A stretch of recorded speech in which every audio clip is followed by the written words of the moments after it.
राऊत साहेब. अध्यक्ष महोदय, मी या सदनाचं लक्ष आणि राज्य शासनाचं लक्ष एका महत्त्वपूर्ण विषयाकडे वेधू इच्छितो आपल्या माध्यमातून. आता नागपूर येथे पवित्र दीक्षाभूमी आहे.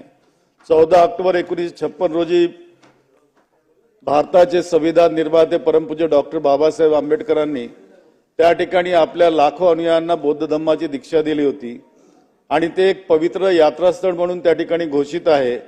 संपूर्ण जगातले लोक त्या ठिकाणी भेट देत असतात.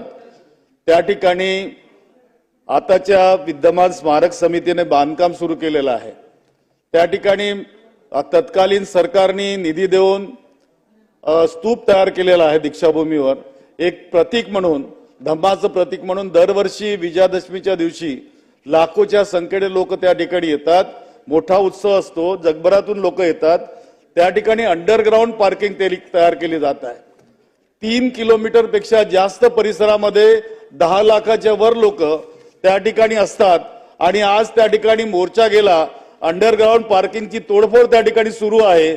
माझं या ठिकाणी सरकारचं लक्ष या ठिकाणी वेधू इच्छितो मी या माध्यमातून की लोकांच्या भावनांचा विषय आहे. त्या ठिकाणी एकतर स्मारक समितीने त्या ठिकाणी कोणतं बांधकाम करतो आहोत आपण आणि काय करतो आहोत याची लोकांसमोर प्रत्यक्ष मांडणी करायला पाहिजे होती, सूचना घ्यायला पाहिजे होत्या, त्यानंतर बांधकाम करायला पाहिजे होतं.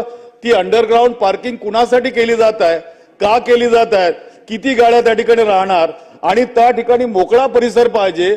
आज स्तूपाला सुद्धा त्या ठिकाणी भेगा पडण्याची त्या ठिकाणी शाश्वती नाही. काही होऊ शकतं, स्तूप पडू सुद्धा शकतं, अशी परिस्थिती निर्माण झालेली आहे. तरी राज्य सरकार तेथील बांधकाम ताबडतोब थांबवण्यात यावा.